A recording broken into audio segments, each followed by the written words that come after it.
Going well. Going well. Today, especially, today is one of my favorite feasts. Oh, Teresa of Avila, Teresa of Jesus, or sometimes even referred to as Big Teresa, yeah, Big Teresa as opposed to Little Teresa. which is of Lisieux. Right. And she's a doctor of the church, Big The Teresa. first woman to be proclaimed a doctor. There are now several other doctors, women doctors of the church. And when we use the term doctor, it is someone who has contributed to the wealth of the church's teaching on prayer and doctrine. Mm-hmm. And Teresa of Avila is a mystic, Mm-hmm. and so she contributed a great deal to study, to prayer, Mm-hmm. and had a very eventful life. Mm. She lived during the Reformation, so of course there was a lot of fear in Catholic Spain over any new ideas. Oh, yes. I remember learning about that in grad school, that invention was an issue. Yes. That they were worried about new ideas and they called it invention. And so she was brought before the Inquisition in Spain on several occasions. The dance routine came later. But she was vindicated and established a reform of the Carmelite order called the Discalced Carmelites, barefoot, to show their poverty. And but she was a very, like all women, very complex. Yes, we are. She was very spiritual, yet at the same time could be very humorous. Mm-hmm. She had a wonderful sense of humor, very direct, and yet very coy and diplomatic. So Oh, she sounds just like me. I wouldn't go that far, but Except anyway. for the coy and diplomatic part. I'm Why? like, you're wrong! Well, do you know what ideas they were worried about that she said? Do you happen to Well, remember? part of it was her concept of prayer. It's important to realize that prayer was seen as being spoken. You said your prayers, and there were certain prayers that were acceptable. The idea of quietism and meditation and almost areas where you placed yourself in the presence of God were seen as suspect. Oh. And part of that was because there were movements through the ages, not only at this time, where people turned so far inward that they missed Christ and focused more on, let's say, their own understanding, their own, agenda, so to speak. Mm-hmm. And so the church was very frightened by that. Also, the fact she was a woman and had under her influence both men and women. Mm-hmm. St. John of the Cross was her spiritual son. Yeah, and he got arrested.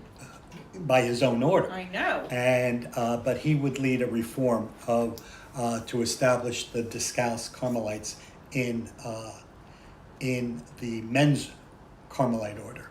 So there was a lot of uneasiness, and this is also at a time when Europe was coming apart with the Reformation.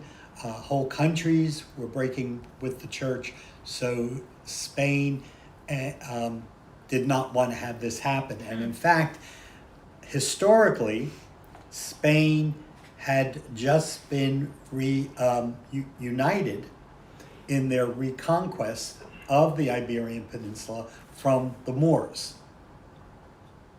Now I know there are some people who will say, yes, 700 years, but remember, the Moors were also conquerors of the Iberian Peninsula. Mm-hmm. So we need to understand history for what it on both sides. So Spain was not the nation that was solid, and well, really, people would even complain even today. The movements in Spain of wanting to reestablish, let's say, the country of Catalonia, and the Basque region. So Interesting. so the Iberian Peninsula is not as solid as people would think. Nothing is. Everything's in transition. Sure. But Teresa was a daughter of this region, and she loved her country, she loved her people, and she loved her church, and she loved her God. So, and she also had a great sense of humor, which I find very attractive. Absolutely. Saints who can laugh are important. Yes, They remind us that we should laugh too. yes, there is humor in life. Yeah, that's for sure. And in some places, there's more humor than you think. Like here? I'm not going there. Yeah, we laugh a lot at the office. Yes, So, this Saturday is the Blessing Bag Brigade. yes, Blessing Bag Brigade. They're going to be packing up blessing bags. Please say an extra prayer that it doesn't rain, Saturday morning. Is it supposed to? They're forecasting that, but maybe it'll go around Freehold. Well, I don't want to jinx anything, but we've had really good weather for things that needed to go outside. Yes. Like Rich Gatto, our very faithful usher at the 10 o'clock mass, was commenting that every single Sunday we've had to bring communion outside. There has been, if it was going to rain, it held off, or it happened beforehand, and we've been very, very blessed that way. So And we're very grateful for yeah. that. So that is at, I believe, 10 o'clock. That sounds right, yeah. And but you have to register. So Check our Facebook page, it's on there. yes. And what else? Well, that little teenager, Carlo Acutis, Yes. he is, was he beatified? Or He was blessed? beatified. Blessed? He was beatified. He's now a blessed. The church has, in fact, it was this past Saturday, and I watched it online. Oh, did you? Yes, and at least the beginning, because I had a commitment later on in the afternoon. But it was a beautiful liturgy. It took place in Assisi, in the Basilica of St. Francis of Assisi, because Carlo was very much an admirer and a devotee of St. Francis. And he died of leukemia in 2006. And so he's very much a young person of this generation. He was born in 91. So he was all of 15, really. Yeah, he was 15 when he died. And even as a young child, his parents said he had a great love for Jesus and the Blessed Mother. And in an interview that the mother gave, she said, usually it's the parents who bring the children to faith, but in this case, it was Carlo who brought his parents to faith. Yes. And because of his desire, like they'd go out for a walk. They lived in Milan. They'd go out for a walk, and he'd always want to stop in at the church to see Jesus and his mother. And that evolved into a very lively faith, a very deep devotion to the Eucharist, to Our Lady, and to helping people. And by that, his mother became a catechist. He would help his mother in class, and then he and his mother would be involved in some of the social outreach of the parish, like Nice. feeding the poor or helping. And as he got older and became a teenager, he brought his friends along. They would help as the parish was distributing food to people who were in need. Nice. And but he loved soccer. He loved the computer. Yes. He became a computer programmer at a very young age. He was reading college-bound computer books Well, as a kid. as a kid. Wow. And I know that he made a website devoted to, He made a website devoted to Eucharistic miracles. that's it, Eucharistic miracles. I knew it was something. Some of them he visited. Some he researched, and he also made it. In fact, it was very interesting that you could print out the different Eucharistic miracles. And there's a parish in our country that printed out all those miracles on individual boards.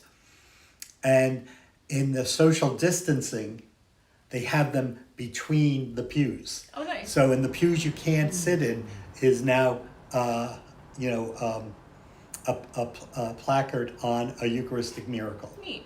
Yep. And People are joking that if you go on his website, it's a first-class relic because he made it, and if you print something out or whatever from it, it's a third-class relic. Third-class relic.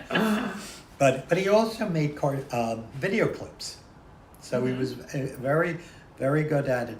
But also he disciplined himself that he didn't spend all his time on the computer. He kind of made sure his time was limited. Yeah. And throughout his illness, he was very faithful, and it, in fact, increased his. He offered his suffering for the church, for the Holy Father, and one of his favorite sayings that has become very well known, is the Eucharist is my highway to heaven. Oh, remember that show, Highway to Heaven? Yes. Anyway, sorry, I get distracted. That had nothing to do with the Eucharist, though.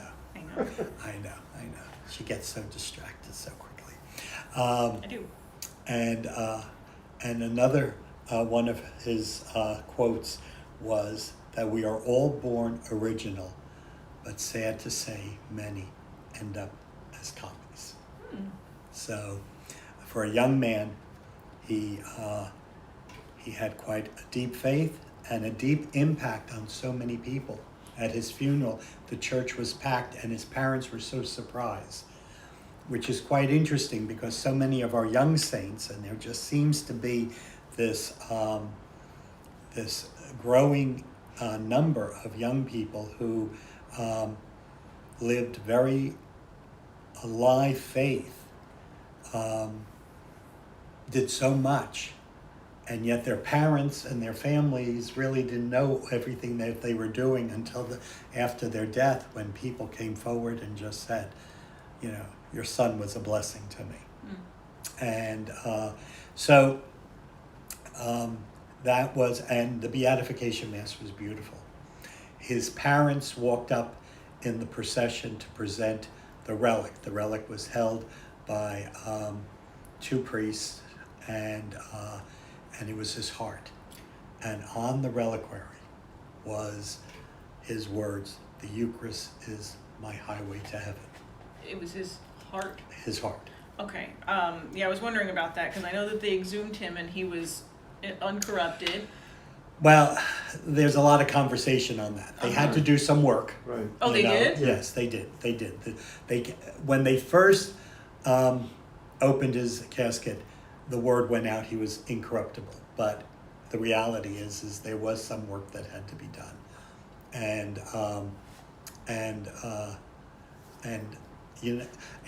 as I was watching the Mass and very much aware of his mother and father and and the twins that were born 4 years after he died, so he never knew his brother and sister, but they. He knew them, but they didn't know him. Well, that's true. That they were there, and I have to say, and I shared this with a couple of priest friends of mine, the tenderness that the cardinal who presided at the beatification of greeting the mother and father, because everybody's so excited. We have a new blessed. I was looking at Facebook, pray for this, pray for this, pray for this, and yet for my heart, I'm thinking, there's the mother and father, and that's their son.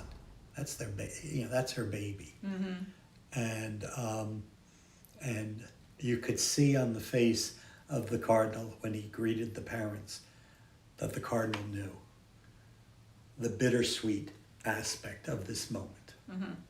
Okay, let's move on. I don't feel like crying. Okay. Can I have a tissue? I have some in my pocket. No, I keep getting these relax. Okay.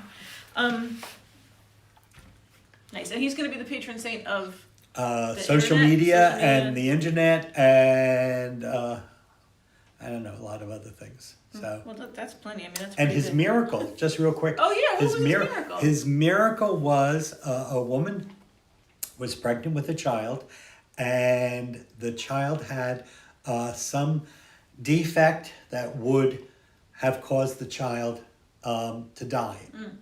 And of course, in our society today, God forbid we experience any suffering.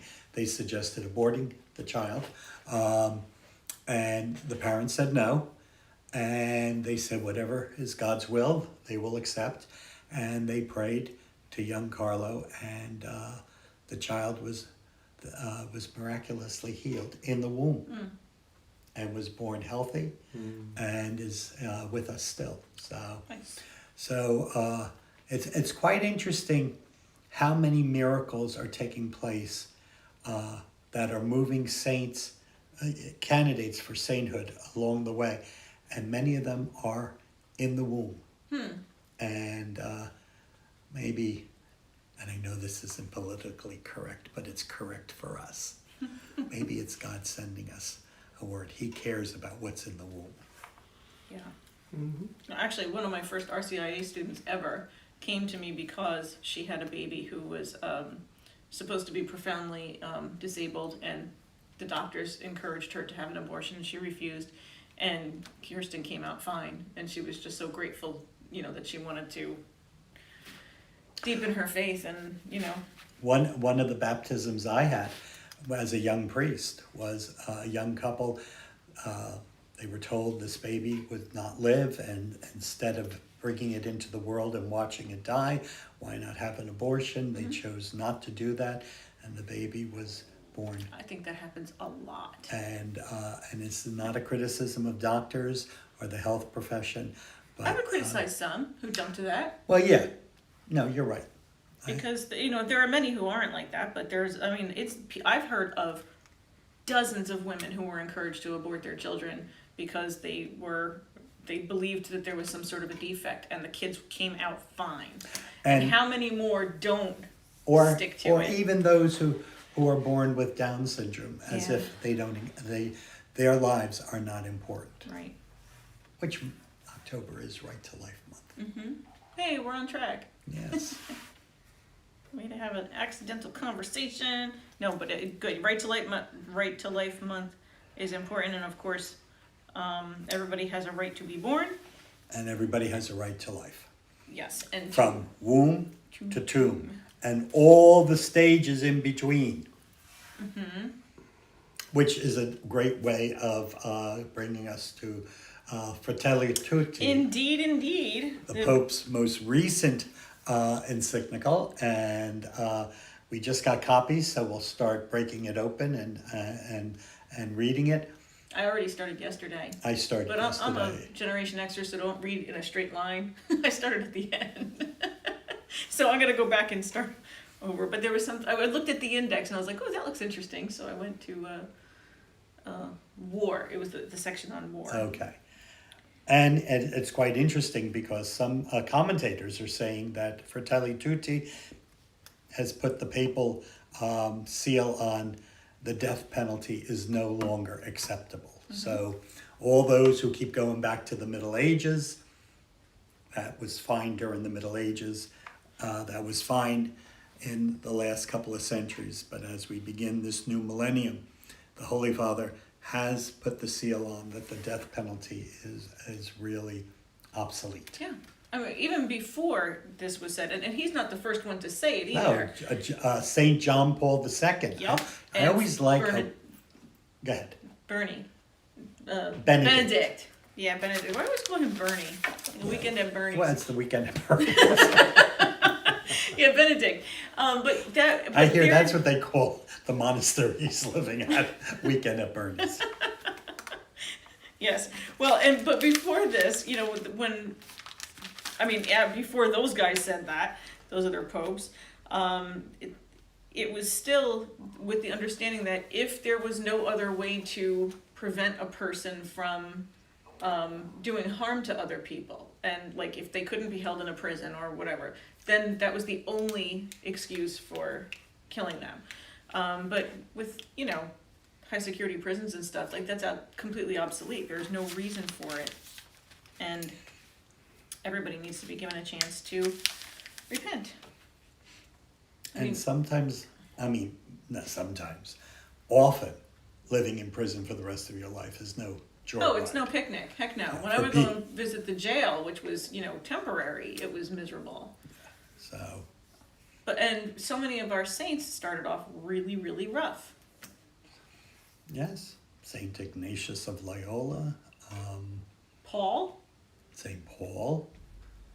Saint Camillo, who ended up establishing a nursing order of brothers and priests. The young lady we discussed last week. Saint Who was a Pelagia. dancer. So, In some ways. So, our saints do start off rough most of the time, and that's the thing about grace, is that when you experience a deep sense of being forgiven, gratitude happens, and then your life changes. But for those of us who have had very, very easy lives, and we think, oh well, why couldn't they do this or why couldn't they do that? It's easy to judge, but until you've actually experienced the deep forgiveness of God, you have no idea what that kind of gratitude is.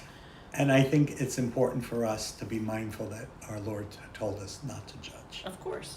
All the time. Okay. Anything else? Well, you wanted to mention the Thanksgiving service for the interfaith. Yes, we will be hosting the community Thanksgiving service, which is an interfaith service. It'll be at 7:00 on the Sunday before Thanksgiving, which I believe is November 22nd. Yeah, I believe you're right. Okay. And of course, all directives, COVID directives will be in place, wearing masks, socially distance. We'll be able to welcome at this point, and I say that because there are spikes going on, 150 people into our church. So it will also be live streamed. And therefore, if you feel uncomfortable, you can watch it on Facebook or YouTube. And that was the time where we would take up a collection for Open Door, and I think last year we agreed to split it with EHAP or every other year. I can't remember, but those donations are really important. So if you're somebody who would normally come and aren't physically coming, please consider making a donation to either EHAP or Open Door anyway, because again, the need is great. Oh, today's October 15th. October. I think that means that the evictions in Monmouth County start today. So we're going to be seeing a jump in homelessness and a need for assistance for a lot of our community members. The elderly were hit very, very hard by this, and then that's going to spike. So we need to pay attention and keep bringing food, blessing bag items, diapers. Please, continue your generosity because things are going to get really ugly. I think that's it. Gloom and doom. Oh.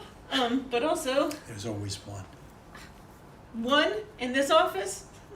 Half of us are Sicilian. Thank God there's a Calabrese thank God. to balance it. Yes, indeed. He brings balance to the force. Okay, I think that's it. That's it. Please Talk take for a care. while. Please stay healthy. Wear your mask. Wear it correctly. Please. Over the nose, under the chin. Granted, those who have beards have difficulty with that. I was thinking instead of all having the Sicilian ladies. instead of having the man bun over here, they'll put it in a bun and have it over here. That could start a whole new fashion trend. That's like the Vikings. Social distancing, and please encourage young people.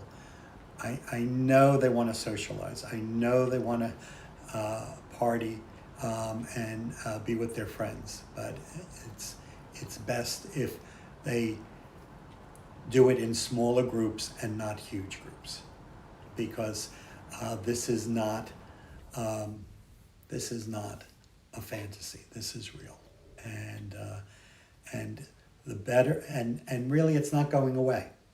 So folks, Thanksgiving, Christmas, we'll talk about it as we get closer, but it's going to affect that. And it's going to affect 2021. Don't think on January 1st, everything's changing. It won't. We need to be prepared to live with this for quite a while. And if we use our heads and do this for others, we will get through it. Yep. God bless. Yep. See you on Sunday.